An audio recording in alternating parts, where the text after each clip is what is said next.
Assalamualaikum warahmatullahi wabarakatuh. Bertemu lagi kita di video pembelajaran yang ketiga. Insya Allah ini video pembelajaran terakhir kalian belajar di rumah. Tetap semangat ya nontonnya. Oke, kita masuk ke materi selanjutnya. Boleh dibuka bukunya halaman 231. Sekarang kita akan bahas kemajuan-kemajuan terutama ilmu pengetahuan pada masa dinasti Abbasiyah. Kelanjutan dari dinasti Umayyah yang semester 1 kita pelajari ya.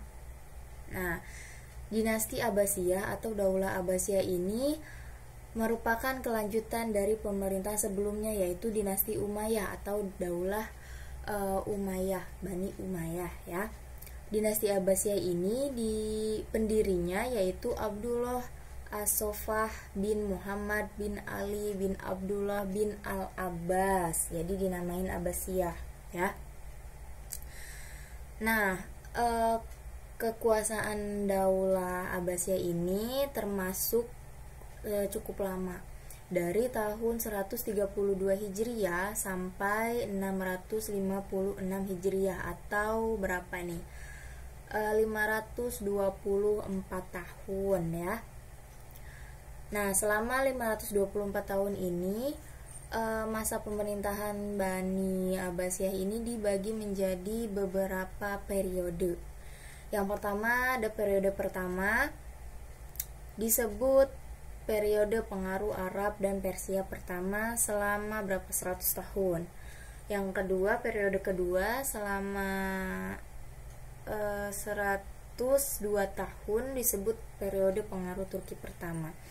Yang ketiga, periode ketiga selama 113 tahun. Periode ini pengaruh Persia kedua. Terus periode keempat selama berapa nih? 143 tahun. Nah, masa pengaruh Turki kedua. Dan periode terakhir, periode kelima selama 64 tahun ya. 66 tahun itu bebas, masa khalifah bebas dari pengaruh dinasti lain ya, tapi itu pokoknya periode terakhir lah ya, sampai dinasti Abbasiyah ini runtuh tuh.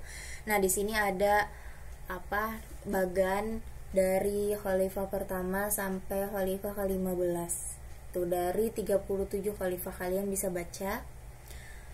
Nah, di sini kan karena kita fokus pada perkembangan ilmu pengetahuannya, jadi sejarahnya ibu bahas sedikit-sedikit aja ya. Nah, ibu kota negaranya Daulah Abbasiyah awalnya ada di Al-Hashimiyah, tapi pas khalifah kedua yaitu Khalifah Al-Mansur, ibu kotanya dipindah ke Baghdad. Nah, pas ibu kotanya dipindah di Baghdad, si khalifah ini membentuk lembaga eksekutif dan yudikatif tuh ya. Terus pas pada masa khalifah ketiga yaitu Khalifah Al-Mahdi, perekonomian negara ini mulai meningkat tuh di sektor pertanian, terus pertambangan gitu ya. Nah, terus juga pelabuhan juga. Terus Daulah Abbasiyah ini mengalami masa kejayaan atau masa keemasan pada pemerintahan Khalifah Harun Ar-Rasyid dan putranya Al-Ma'mun. Ya, Harun Ar-Rasyid ini jiwa sosialnya tinggi banget pada masa pemerintahannya dia. Untuk meningkatkan kesejahteraan dan layanan kesehatan, Harun Ar-Rasyid ini membangun sebuah rumah sakit, terus pendidikan dokter dan farmasi. Nah, pada masa Harun Ar-Rasyid ini sudah ada 800 orang dokter. Udah banyak ya. Nah, terus juga Harun Ar-Rasyid ini membangun tempat-tempat untuk pemandian umum untuk rakyatnya ya. Jadi pada waktu Harun Ar-Rasyid ini benar-benar mencapai kesejahteraan sosial dan kesehatan ya. Dan juga pada masa Harun ar-Rasyid ini ilmu pengetahuan pun ikut berkembang pesat. Nah, terus pemerintahan yang seperti itu, perkembangan pemerintahan seperti itu masa keemasannya dilanjutkan oleh anaknya yaitu Al-Ma'mun ya. Jadi makin berkembang tuh ilmu pengetahuan, terus kesejahteraan, kesehatan itu semua makin berkembang. Terutama ilmu pengetahuan ya. Tuh Al-Ma'mun ini dikenal sebagai khalifah yang sangat cinta kepada ilmu filsafat. Pada masa pemerintahannya penerjemahan buku-buku asing itu sangat-sangat banyak gitu ya. Sangat-sangat ayo diterjemahin banyak gitu bukunya. Nah, terus sampai-sampai Al-Ma'mun ini mendirikan sebuah lembaga khusus untuk penerjemahan buku-buku yang dinamakan Baitul Hikmah ya, pusat penerjemahan buku-buku asing ya. Nah, untuk selanjutnya kalian bisa dibaca, detailnya juga kalian bisa dibaca di buku kalian masing-masing ya, karena ini sejarah. Sekarang kita bahas perkembangan ilmu pengetahuannya pada masa Daulah Bani Abbasiyah ya. Kan tadi ilmu pengetahuan itu berkembang pada masa keemasan, yaitu pada masa Khalifah Harun ar-Rasyid dan Al-Ma'mun ya. Jadi banyak ilmu-ilmu pengetahuan yang berkembang gitu ya. Nah, di sini banyak cendekiawan-cendekiawan atau ilmuwan-ilmuwan pada berbagai cabang ilmu pengetahuan. Diantaranya pertama ada bidang ilmu filsafat. Tadi ya Al-Ma'mun yang cinta banget kepada ilmu filsafat. Nah, di sini tokoh cendekiawan Islamnya di bidang ilmu filsafat ada Abu Nasyar, atau lebih dikenal dengan Al-Farabi. Terus Abu Yusuf, lebih dikenal dengan Al-Kindi. Ada Ibnu Sina, ada Al-Ghazali, ada Ibnu Rushd, Ibnu Bajjah, dan Ibnu Tufail. Itu tadi ahli-ahli di bidang ilmu filsafat. Yang kedua ada bidang ilmu kedokteran. Nah, tokoh cendekiawannya yaitu Jabir bin Hayyan, atau dia lebih dikenal sebagai Bapak Kimia, Bapak ilmu kimia. Terus ada Hunayyan bin Ishaq yang dikenal sebagai ahli penerjemah buku-buku asing. Jadi penerjemah buku-buku kedokteran gitu ya. Terus ada Ibnu Sahal, ada Ar-Razi. Ar-Razi ini ahli penyakit campak dan cacar. Dan terakhir ada Tobit Ibnu Qurra. Itu tadi cendekiawan di bidang ilmu kedokteran. Yang ketiga ada ilmu matematika. Nih cendekiawan yang cendekiawan Islam yang paling terkenal di bidang ilmu matematika yaitu Muhammad bin Musa al-Khawarizmi, yaitu dia sebagai penemu angka 0 ya. Coba kalau misalkan gak ada angka 0 kan ribet ya, karena kan dulu makanya angka Romawi, tapi setelah ditemukannya angka 0 oleh al-Khawarizmi jadi digunakan tuh angka yang seperti sekarang 0, 1, 2, 3 dan seterusnya. Nih Al-Khawarizmi juga menulis sebuah buku yaitu Algebra, terus sama geometri ilmu matematika. Terus cendekiawan selanjutnya ada Umar bin Faruhan, bukunya Quadripartitum. Itu mah bahasa matematika ya, ibu nggak ngerti lah. Dan ada Banu Musa. Nah, dia menulis buku tentang ilmu mengukur permukaan datar dan bulat. Jadi sebenarnya yang mengembangkan ilmu pengetahuan itu kebanyakan orang Islam ya, termasuk ilmu matematika. Terus yang keempat ada bidang ilmu falak. Ilmu falak ini ilmu perbintangan ya. Nah, tokoh cendekiawannya ada Abu Masyar al-Falaki, menulis buku Isbatul Ulum dan Hayatul Falak.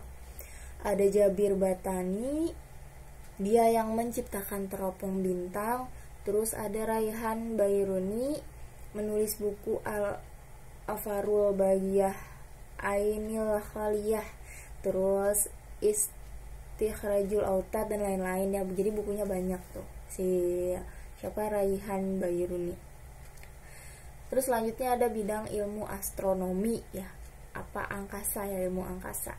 Tokoh cendekiawannya ada Al-Farazi, pencipta astrolog. Terus ada Al-Ghatani atau lebih dikenal dengan Al-Betagnius. Terus ada Al-Farwani atau lebih dikenal dengan Al-Fragenius.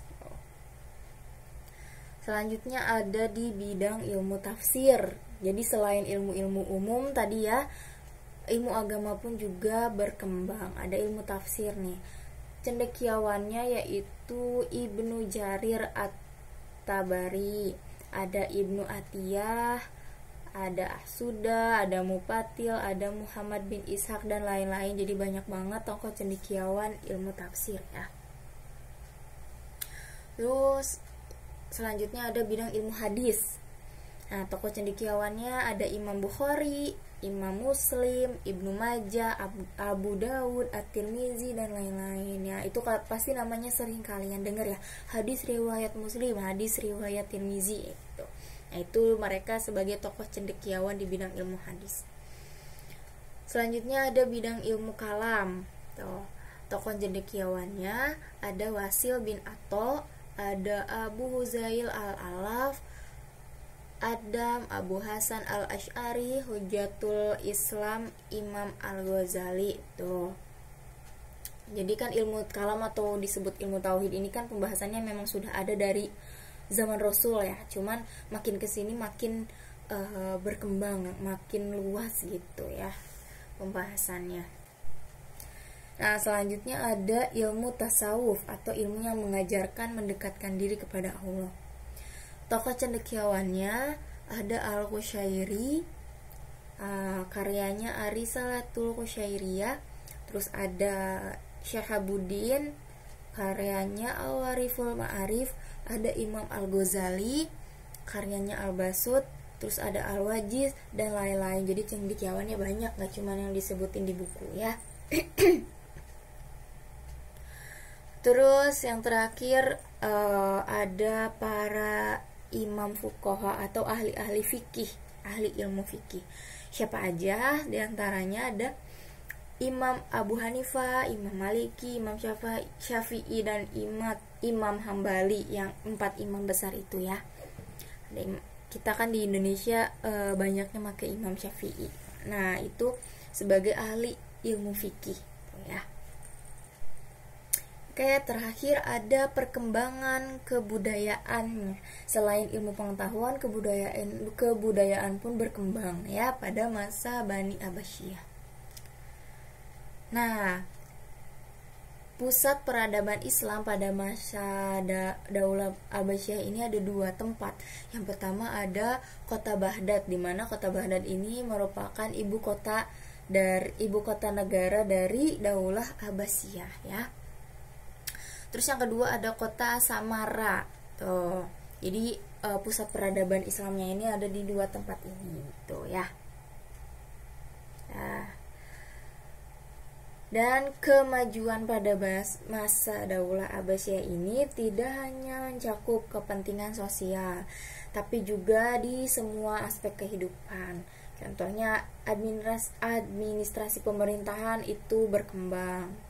Terus sistem organisasi militer berkembang, administrasi wilayah pemerintahan berkembang, pertanian juga semakin berkembang, perdagangan, terus industri yang makin berkembang ya. Terus islamisasi pemerintahan, ada kajian dalam bidang ilmu pengetahuan tadi juga semakin berkembang gitu ya.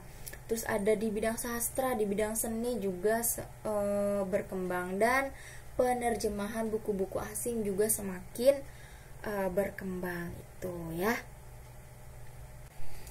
Terus juga gak cuma itu yang berkembang, tapi di bidang pendidikan juga berkembang, di bidang kesenian berkembang, di bidang arsitektur berkembang.